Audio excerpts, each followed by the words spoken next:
Sa maraming programa ng Seventh-day Adventist Church upang panatiling aktibo ang kanilang mga miyembro, ay kabilang ang mga programang nakadisenyo para sa mga bataan. At ngayon nga ay ginaganap ang Area 10 Recreational Fest dito sa Adventist University of the Philippines. Pinangunahan ng mga leaders at ng mga kabataan ng Area 10 ang kauna-unahang Recreational Fest na may temang Compass, na sinalihan naman ng halos 800 mga participants.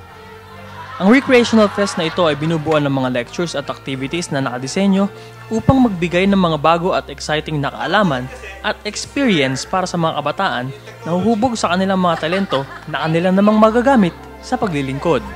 Di alintana ng mga kabataan ang mainit na panahon at masaya silang nagsipagtayo ng kanilang mga tents sa campsite ng AUP.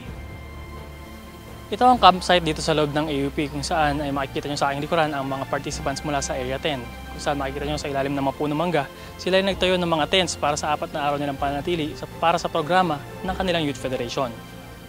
Ayon sa presidente ng Federasyon ng mga Kabataan ng Area 10, sa pangunguna ng lahat ng mga district presidents, layunin ng programang ito na i-train ang mga kabataan para sa gawain. Nabuo ito dahil gusto namin, it is based on Education 271 in the spirit of prophecy about training young people in this last age. Yun yung aming pinaka-goal kung bakit nabuo ito. Gusto namin matrain ang mga young people. Kaya sa event na ito ay maraming mga activities.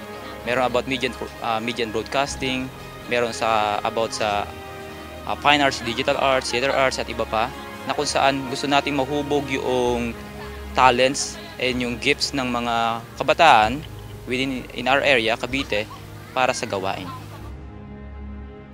Ayon naman sa ilan sa mga pangunahing lecturers, inaasahan daw nila na ma-apply ng mga kabataan ang kanilang mga natutunan at magamit sa ministry.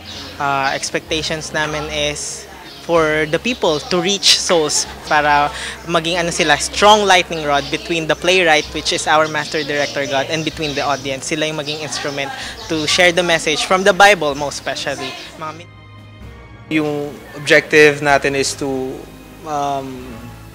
equip yung AY natin to do this kind of ministry. We get to extend our congregation to the world na, alam mo yun, na parang hindi limited. So mas marami nakakarinig ng pabalita natin. Dahil nga sa programang ito ng Area 10, marami sa mga nakisaling kabataan ang natuwa at nagpapasalamat sa pagkakataong ito na sila'y nag-enjoy habang natututo ng bago. Napakasaya po na mas lalo po nadidipin yung relationship po ng bawat mga kabataan. Tsaka nakikita po namin na mas nag-grow po yung mga kabataan sa pamamagitan po ng mga social-spiritual na mga activities. Nakakatuwa po kasi syempre, unang-una sa lahat parang nagkakaroon ng opportunity yung mga tao na matuto. Syempre hindi man po lahat parang afford na yung mga gantong bagay. Kasi may maraming willing matuto pero hindi nila alam kung paano, hindi nila alam kung saan. So, thankful po ako kasi may gantong programa in church. I'm glad and blessed because hindi naman lahat ng Adventist youth is nagkakaroon ng gantong opportunity. Therefore, I am personally thankful na mayroon tayong gantong klaseng event. So sana it could be like annually or yearly na mangyari sa atin. Matapos ang programang ito ng mga kabataan mula sa Area 10, nawa ay patuloy na lumago at maging aktibo ang mga kabataan hindi lang sa probinsya ng buong Cavite, kundi sa buong bansa. Sa pakikasangkot at paggawa, sa uunlad at ikatatapos ng gawain ng Panginoon.